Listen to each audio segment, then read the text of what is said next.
Worried about leaving your crypto on an exchange? Understanding the safety of the Crypto.com wallet helps you make informed decisions. I'll break down the security layers. Welcome back to Guide with Samuel. The Crypto.com wallet is a custodial wallet, meaning they manage the private keys for you. Crypto.com uses multiple security measures, including cold storage for the majority of funds, 2FA for account access, and an insurance fund to cover potential losses. However, as a centralized service, it's theoretically vulnerable to hacks, though their security track record is strong. A crucial pro tip: use the whitelist feature for added security. This allows you to pre-approve withdrawal addresses.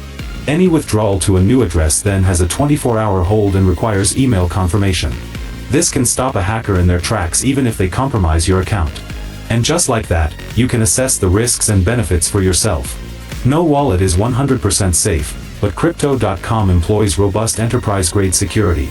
Do you prefer custodial or non-custodial wallets? For your final question, subscribe for our next video on Crypto.com versus Coinbase differences.